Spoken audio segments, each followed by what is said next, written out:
Praise the Lord. கர்த்தருடைய நாமம் மகிமைப்படுவதாக. ஆண்டவரும் இரட்சகருமாகிய இயேசு கிறிஸ்துவின் ஈடு இணையற்ற அவருடைய வல்லமையுள்ள நாமத்தினாலே உங்கள் யாவருக்கும் என்னுடைய அன்பின் வணக்கத்தையும் ஸ்தோத்திரத்தையும் உங்களுக்கு தெரிவித்துக் கொள்வதிலே மிகுந்த மனமகிழ்ச்சி அடைகிறேன். மீகா 2:13 சொல்லப்பட்டிருக்கிறது, தடைகளை நீக்கி போடுகிறவர் உங்களுக்கு முன்பாக கடந்து போகிறார். இன்றைக்கு மனிதனுடைய வாழ்க்கையில் பொருளாதார ரீதியாக நிறைய தடை, வர வேண்டிய ஆசீர்வாதங்கள் வரல. அதற்குண்டான வழியை ஆண்டவர் உங்களுக்கு காண்பித்து கொடுப்பார்.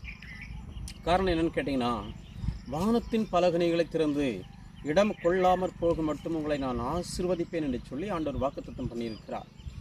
அந்த வாக்குத்தத்தின் வாயிலாக பிரியமானவர்கள், நீங்கள் யாராக இருந்தாலும் சரி, நீங்கள் போகிற சபைகளுக்கு நீங்கள் கொடுக்க வேண்டிய தசம பாகங்களை கொடுத்து நீங்கள் ஆசீர்வாதங்களை பெற்றுக்கொள்ளுங்கள். உங்களுக்கு பொருளாதார ரீதியான தடைகளை தேவன் முற்றிலும் மாற்றி போடுவார். கொடுத்தால்தான் உங்களுக்கு செய்வார் என்பது அல்ல, உங்களுக்கு கொடுக்க வேண்டியது எப்பொழுதும் அவர் கொடுத்தே தீர்வார். உங்களுக்கென்று அவர் வைத்திருப்பதை ஒரு நாளும் அவர் உங்களுக்கு தடை பண்ண மாட்டார்.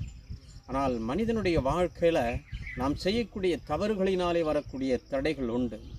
தேவனை கோபப்படுத்தி தேவனுக்கு விரோதமான பாதையிலே நடந்து பாவத்தினுடைய சிற்றின்பங்களுக்குள்ளாய் நடக்கும் பொழுதுதான் மனிதனுக்கு வர வேண்டிய சரீர சுகத்திற்கு பதிலாக சுகவீனம் அடைந்து பலவீனப்பட்டு போகிறார்கள். வரவேண்டிய ஆசீர்வாதங்களுக்கு பதிலாக தரித்திரம் அடைந்து போகிறார்கள். காரணம் என்னன்னு கேட்டிங்கன்னா, இந்த தடையெல்லாம் ஏன் வருதுன்னா, நம்முடைய போகிற பாதை சரியான பாதையாக இருக்க வேண்டும்.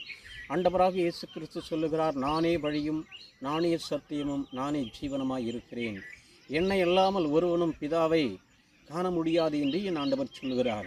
பிரியமானவர்களை, நீங்கள் யாராக இருந்தாலும் சரி, என் ஆண்டவரை நீங்கள் பற்றி கொள்ளுங்கள். அவரை நீங்கள் பிடித்து கொள்ளுவீர்களானால் உங்களை அவர் சரியான பாதையிலே நடத்துவார். உங்களுடைய வாழ்க்கையில் இருக்கக்கூடிய தடைகள் எல்லாம் உடை தெரிவார்.